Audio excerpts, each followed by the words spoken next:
बिस्मिल्लाहिर्रहमानिर्रहीम। अस्सलाम वालेकुम। Chapter number 2 atomic structure. और आज इस चैप्टर के शॉर्ट क्वेश्चन आंसर्स जो हैं वो मैं आपको सॉल्व करवाने वाली हूँ। इसमें सबसे पहला जो इसने क्वेश्चन आपसे पूछा है, इसने कहा है कि क्या डिफ्रेंसीशन कर सकते हैं आप लाइन स्पेक्ट्रम में और कंटिन्यूस स्पेक्ट्रम में। तो सबसे पहले तो मैं आपको समझा दूँ कि कंटिन्यूस स्पेक्ट्रम और लाइन स्पेक्ट्रम में बेसिक फ़र्क क्या होता है। उसके बाद जो इसके डिफरेंसेस हैं वो मैंने यहाँ पे लिख कर रखे हुए हैं, वो मैं आपको एक्सप्लेन कर देती हूँ। तो पहली चीज़ तो ये होती है कि जब ऑर्डिनरी लाइट होती है, चाहे वो सनलाइट हो चाहे वो वाइट लाइट हो, जब भी आप इसको प्रिज्म से पास करते हैं तो वो 7 कलर्स ऑफ लाइट में डिफ्यूज़ हो जाती है, यानी कि टूट जाती है। अगर तो वो कलर प्रोमिनेंट ही नहीं होते, यानी कि तमाम कलर एक दूसरे में ओवरलैप होते, जिसके लिए प्रॉपर वर्ड मैंने यहाँ यूज़ किया है डिफ्यूज़ होना, यानी एक दूसरे में मिक्स हो जाना। तो इस तरह का जो स्पेक्ट्रम आपको मिलेगा जिसमें तमाम कलर्स ऑफ लाइट, यानी जो विब गेयर के कलर्स होते हैं वो एक दूसरे के साथ मिक्स हो जाते हैं, तो वो कंटिन्यूस स्पेक्ट्रम होता है। अब इस तरह का जो स्पेक्ट्रम होता है, क्योंकि आपको पता है कि ये ओवरलैप्ड होता है, इसमें लाइट जो है बिल्कुल भी एक दूसरे से डिफ्रेंशिएट नहीं हो पाती, इसीलिए इसको हम कंटिन्यूस स्पेक्ट्रम कहते हैं, क्योंकि इसमें सारी लाइट्स कंटिन्यूसली मिल रही होती हैं हमें। अब दूसरा जो स्पेक्ट्रम होता है वो होता है लाइन स्पेक्ट्रम। ये नाम ही इंडिकेट कर रहा है कि लाइन की शक्ल में मिलेगा आपको, यानी क्लियर बैंड मिलेगा। अब ये ओरिजिनेट कैसा होता है, इसके लिए आप ऑर्डिनरी वाइट लाइट इस्तेमाल नहीं करते, ना आप इसके लिए सनलाइट इस्तेमाल करते हैं, बल्कि इसको हम एक ख़ास तरीके से जनरेट करते हैं। कैसे करेंगे? जब लाइट इमिट होगी किसी भी इलेक्ट्रिकली या थर्मली एक्साइटेड एटम से, यानी इसका सोर्स क्या होगा, इलेक्ट्रिक या थर्मल एक्साइटेड एटम, और फिर आप उसको पास करेंगे उस वाली लाइट को प्रिज्म से, तो आपको प्रॉपर डिस्टिंक्ट लाइंस मिलेंगी, और हर लाइन दूसरे लाइन से प्रॉपर इंटरवल्स के साथ, डार्क स्पेसेस के साथ एक दूसरे से सेपरेट होगी, प्रॉपर लाइंस मिलेंगी आपको। ठीक है। दूसरा जो डिफरेंस होता है वो क्या होता है कि आपने देखा है कि जो कंटिन्यूस स्पेक्ट्रम है, क्योंकि इसमें लाइट है तो 7 कलर्स की, मगर आप इनमें कलर्स को बिल्कुल भी डिफ्रेंशिएशन नहीं कर सकते, सब एक दूसरे के साथ ओवरलैप हो रही होती है। तो यहाँ पर क्या होता है कि इन जो इंडिविजुअल कलर्स हैं इसको आपने डिफ्रेंशिएशन जो है उसकी नहीं हो पाती, आप नहीं कर पाते। जबकि लाइन स्पेक्ट्रम में क्या होता है कि चाहे जितने भी कलर्स होंगे, आप क्या करेंगे, उसको एक कलर से दूसरा कलर बड़ी आसानी से आइडेंटिफाई कर सकते हैं। इसकी वजह क्या होती है, in between 2 colours dark black colour के ब्रॉड समझ लीजिए कि स्पेसेस मौजूद होते हैं, जिसकी वजह से तमाम लाइंस एक दूसरे से क्या होती हैं, अलग हो जाती हैं। अब इसकी अगर आपसे कोई एग्जांपल पूछे तो आप कॉमन बात क्या कहेंगे कि जब रेन होता है उसके बाद आसमान पे आपको जो रेनबो नज़र आता है वो इसकी कॉमन एग्जांपल है।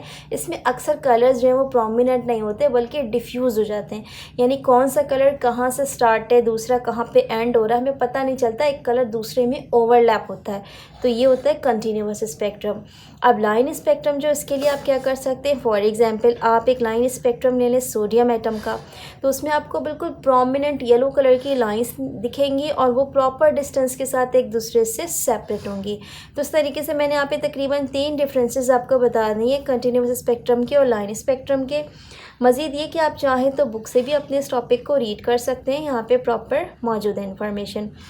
अच्छा, अब जो दूसरा क्वेश्चन है आपके पास वो क्या है, वो है कंपैरिजन। इसने आपसे कहा है कि अल्फ़ा बीटा और जो गामा रेज है इसकी प्रॉपर्टीज़ कोई सी भी 3 कंपैरिजन आपने बता देनी है इसकी। तो सबसे पहले तो आप ये समझ लीजिए alpha beta gamma rays generate कहाँ से होंगी, ये रेडियो एक्टिव रेज होती है। जब भी कोई एलिमेंट रेडियो एक्टिव होता है तो उससे 3 किस्म की रेज निकलती हैं जो क्या कहलाती हैं, अल्फ़ा बीटा और गामा, और इनकी जो प्रॉपर्टीज़ होती हैं वो एक दूसरे से काफ़ी डिफरेंट होती हैं। कैसे डिफरेंट होंगी अब आप अपनी बुक में देखेंगे। अब क्वेश्चन नंबर 2 का जो कंपैरिजन है ये आपको पेज 38 पे देखें मिल जाएगा। मास है, कंपोजिशन है, डिफ्लेक्शन है, चार्ज है, आयोनाइजेशन पावर है, पेनिट्रेटिंग पावर है और स्पीड है।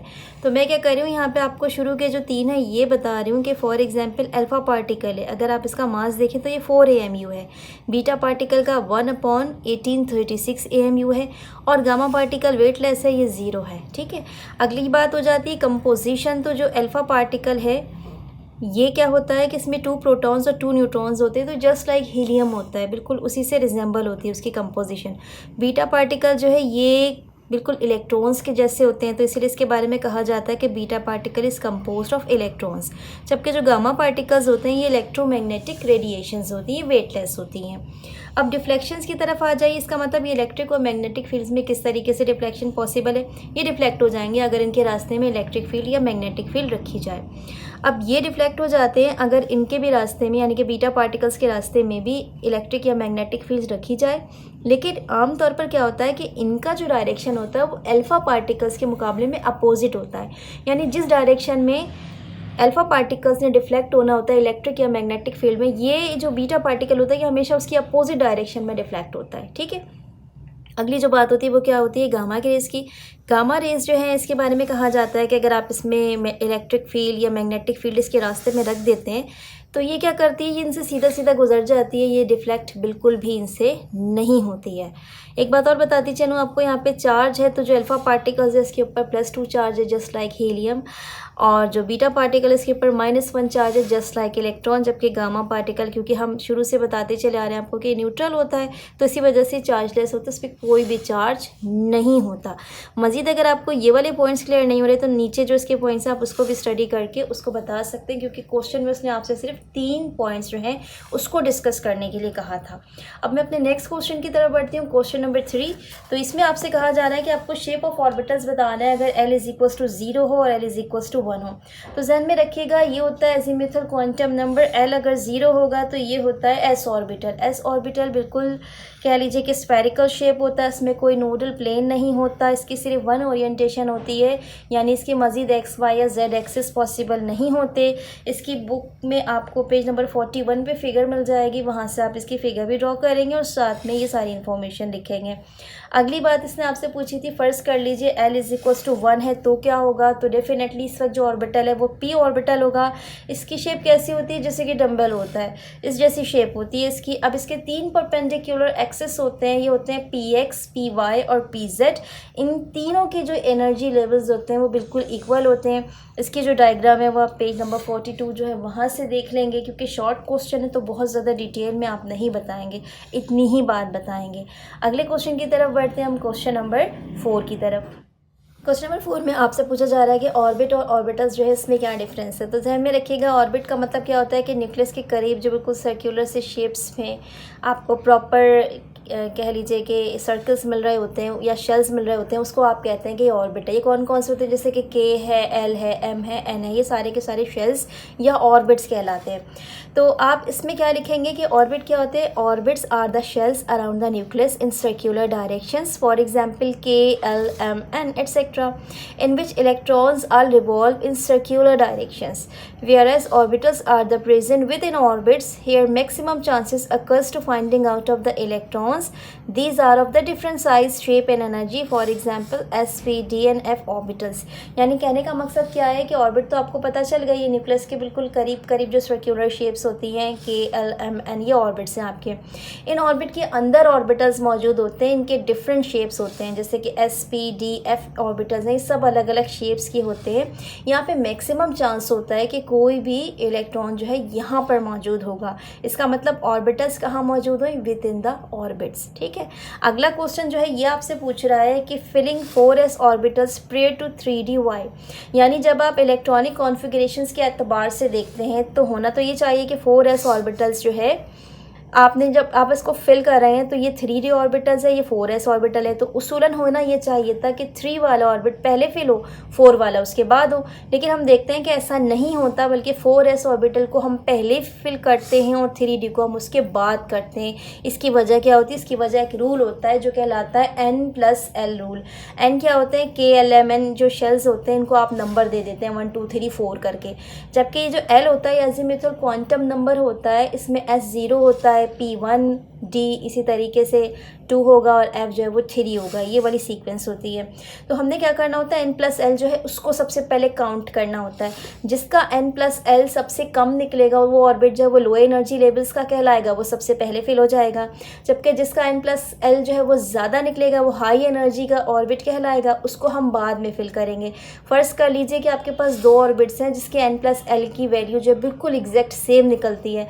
तो ऐसी सूरत हाल में आप क्या चेक करते हो कि N किसका कम है, जिसका N कम होता है उसको आप कंसीडर करते हैं कि इसकी लो एनर्जी लेवल है, जिसका N ज़्यादा होता है उसको आप कंसीडर करते हैं कि ये हाई एनर्जी लेवल है। अपने क्वेश्चन की तरफ हम वापस आते हैं और देखते हैं कि इसमें आपने क्या लिखना है। आपने क्या लिखना है, according to N+L rule orbitals of lower energy level fill first in case of 4s because N = 4 and S = 0 in case of 4s. Okay, तो 4 + 0 = 4, whereas in case of 3D N = 3D and D = 2, तो 3 + 2 कितने हो जाएंगे, 5 हो जाएंगे। So in that is why 4s feels prayer as compare to the 3D because of the lower energy levels. ठीक है, अब आप अपने नेक्स्ट क्वेश्चन की तरफ बढ़ेंगे। नेक्स्ट क्वेश्चन नंबर 6 एक टोटली डिस्क्रिप्टिव क्वेश्चन है जो आपको आपकी बुक के पेज नंबर 32 पे मिल जाएगा। एज इट इज़ आप वहाँ से इसको कॉपी कर लेंगे।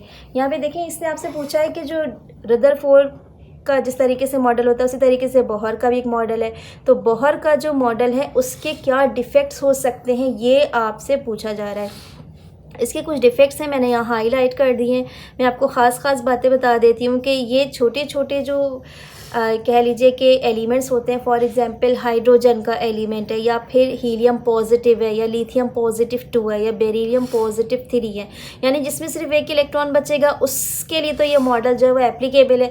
जैसे जैसे नंबर ऑफ़ इलेक्ट्रॉन्स बढ़ते चले जाएंगे तो ये जो है इसमें एप्लीकेबल नहीं होता और ये इसके स्पेक्ट्रा वगैरह जो है उसको बिल्कुल भी क्लियर नहीं करता। दूसरी बात क्या होती है कि इसमें इन्होंने कहा कि according to Bohr's concept electrons revolve around the nucleus in circular orbits, यानी कि इलेक्ट्रॉन ने क्या करना होता है, गोल गोल घूमना होता है न्यूक्लियस के गिर्द। ये कौन कह रहा है, बोहर कह रहा है।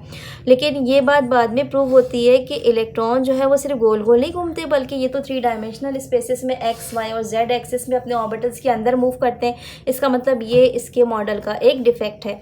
थर्ड वाली बात जो इसने क्या कही है, इसने कहा है कि अक्सर ऐसा होता है कि जब भी अकॉर्डिंग टू बोहर्स कॉन्सेप्ट जो इलेक्ट्रॉन है किसी भी एटम का वो डेफिनेट स्पेस पे होगा न्यूक्लियस से, और डेफिनेट वेलोसिटी जो है उसके साथ ही इसको मूव करना है, यानी न्यूक्लियस से भी इसका एक प्रॉपर फासला होगा, जितना ऑर्बिट का फासला होगा उतना ही होगा, और जो ये मूव कर रहा होगा तो इसकी जो वेलोसिटी होती है वो भी बिल्कुल प्रॉपर होनी चाहिए।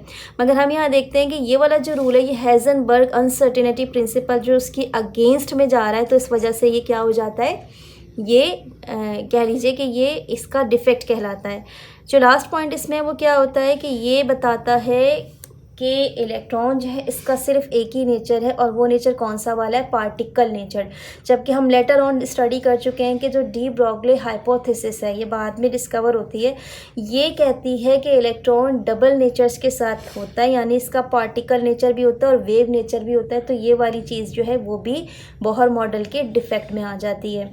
तो आपने क्या करना है, सीधा आपने ये पेज नंबर 32 पर आना है, उसके बाद आपने ये हेडिंग पुट करनी है, और फिर लाइन से ये जो आपके पास 4 इसके डिफेक्ट्स हैं इसको आपने as it is write down कर लेना है। ठीक है, ये सवाल बिल्कुल ऐसा ही सॉल्व हो जाएगा यहाँ पर। अब मैं बढ़ती हूँ अपने लास्ट क्वेश्चन की तरफ। ये क्वेश्चन बहुत आसान है, इलेक्ट्रॉनिक कॉन्फ़िगरेशंस पूछी हैं। फेरिक जो है इसका तो इसने आपको एटॉमिक नंबर भी दे दिया, इसमें आपको कुछ नहीं करना, कॉन्फ़िगरेशंस के हिसाब से लिख दीजिएगा as it is 1s2 2s2 2p6 3s2 3p6 4s2 3d10।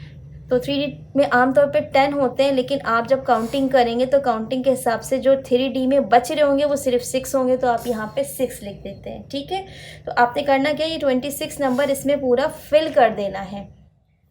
Number 2 पर है ब्रोमाइड आइंस। तो आमतौर पे ब्रोमाइड जो है उसका एटॉमिक नंबर होता है 35, क्योंकि ये नेगेटिव आइन है, तो इसमें आपने क्या करना है 1 ऐड कर लेना है। 35 + 1 क्या हो जाएगा 36। अब आ जाइए इसकी कॉन्फ़िगरेशंस की साइड पे, 1s2 2s2 2p6 3s2 3p6 4s2 3d10 4p6, ये हो जाएगी इसकी कॉन्फ़िगरेशन। आपने टोटल काउंट कर लेना होता है, ये 36 ही होने चाहिए। ठीक है, उसके बाद आ जाइए आप कैल्शियम +2 आइन की तरफ। इसका जो एटॉमिक नंबर होता है वो 20, लेकिन क्योंकि ये +2 का एटॉमिक है साइज आइन का है, इस वजह से आपने क्या करना है, इस 20 में से 2 को आपने माइनस कर देना है। तो 20 में से 2 माइनस कर देंगे 18 आएगा। अब आपने कॉन्फ़िगरेशन राइट डाउन कर देनी है, 1s2 2s2 2p6 3s2 3p6। इसका भी टोटल काउंट कर लीजिएगा, टोटल 18 जो है वो मिलेगा आपको। ठीक है, तो आई होप सो इस तरीके से आपको इलेक्ट्रॉनिक कॉन्फ़िगरेशंस जो है वो भी समझ में आ गई होंगी।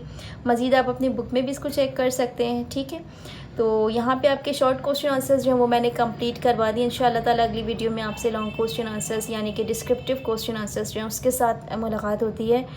अगर आपको मेरी वीडियोस अच्छी लग रही हैं तो प्लीज़ इसको लाइक कीजिए, चैनल को सब्सक्राइब कीजिए और अपने दोस्तों में इसको शेयर कीजिए। मुझे अपनी दुआ में याद रखिएगा। टेक केयर एंड अल्लाह हाफ़िज़।